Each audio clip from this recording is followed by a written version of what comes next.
So I'm Yujin, and I'm going to tell you all about the Atkins diet plan, which is a delightful low-carb diet plan with the purpose of getting you to lose weight and burn fat. It's not too hard to stick to compared to other diets, and it gives you a lot of freedom on what to eat, though a lot of it is meaty stuff. So split up into 4 different phases, the Atkins diet plan starts with a very low-carb diet, which eventually ends up as maintenance, I guess, to keep your desired body weight, while still getting enough carbs and other nutrients. You'll need to sacrifice a lot of sugary foods like brownies, for example, because of the strict carb allowance. There's scientific support where low carb is more effective than low-fat diets, which is already a pretty effective diet. Journals like the Journal of Pediatrics held tests with low-carb and low-fat diet groups. The carb groups lost way more weight than the low-fat groups, and a lot of different institutions did these tests and had similar results. The Atkins diet is ideal for people looking to lose weight without the help of exercise. I mean, exercise is great and all, but if you're too busy for it, then weight loss can be achieved through Atkins. Most athletes don't really use it though, since there's other more healthy diets out there, but this diet is fantastic for obese people.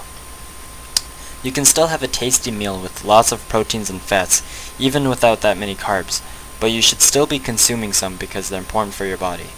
Less carbs is better if you want to burn that fat away. Atkins focuses on meat and some low-carb veggies. It's kinda old school, but you'll see fast results.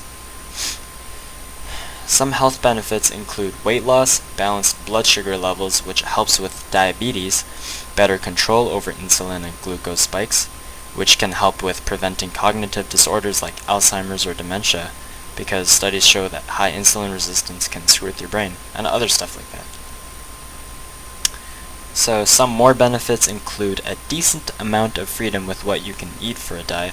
You don't need to worry about counting calories, and the overall lower amount of sugar intake and improved cholesterol levels contribute to a healthier body.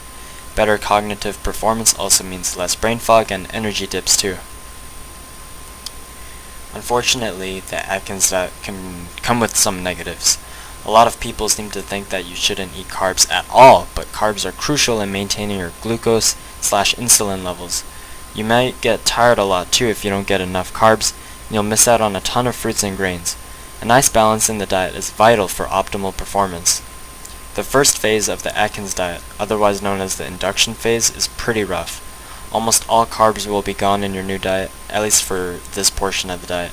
You'll be eating a ton of meat and fatty foods in order for your body to get used to the absence of carbs providing energy for your body. The second phase of this diet, called the balancing phase, focuses on increasing your carb intake ever so slightly so you can consume as many carbs as possible without gaining any weight. For this phase, most people just add nuts or low-carb fruits and vegetables. It'll give you an idea on your future diet.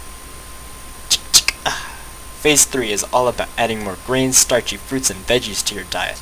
The final phase is all about maintaining your newfound diet for however long you wish to keep it.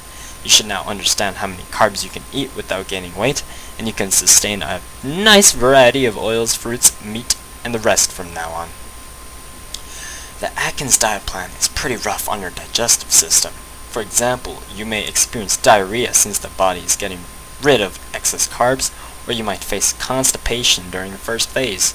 Most of these ailments occur at the beginning because your body is getting used to it all, but it should get easier as time goes on.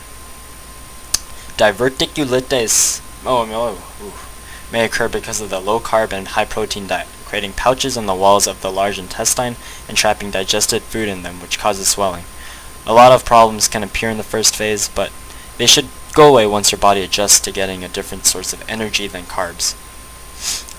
The low intake of fiber, which is a carb that doesn't convert to glucose, can contribute to constipation. Eating less sugars helps with weight loss, but losing fiber-rich foods sucks for your digestive system. Fiber adds weight to food, and weight helps move food through our digestive tract. Without it, constipation. For the first few days, our body can use stored carbs or glycogen in the liver and muscles, but after that, the body notices that blood glucose is too low and tries to get more sugar by pumping out a ton of adrenaline/epinephrine, which causes nausea and vomiting. This would be called hypoglycemia.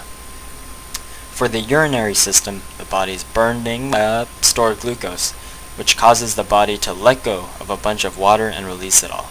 The kidneys will get rid of the excess water it's been holding due to low carbs and a drop in the glycogen stores. The kidneys excrete extra sodium because of low insulin, and this results in frequent urination. For the nervous system, carbs are important in providing fuel for both the muscles and the daily functions of the central nervous system. The less fuel the brain receives, the worse you'll mentally perform. The first few days of the Atkins diet plan will have the most distinct effects, temporarily muddling your mind.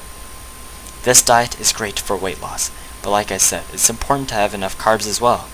The central nervous system leans on glucose to function.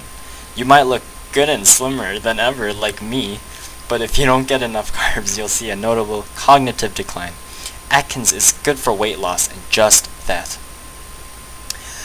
My claim is that the Atkins diet plan is great for losing weight while still having plenty of protein and fat-rich meals at the expense of high-carb foods. Several trials and tests have provided evidence that it does indeed work. Also, low-carb diets, specifically Atkins, is packed with protein, which reduces appetite and increases metabolism. Increased metabolism also happens to burn lots of calories. Lower appetite and high protein go hand in hand for weight loss. So yeah, that's why I think the Atkins diet is pretty good for losing weight, and it's not difficult at all to follow or stick to. A lot of people have actually done the Atkins diet by mistake, which proves that it's pretty easy. So yeah, lots of me in it. Thanks for listening, and I need to stop this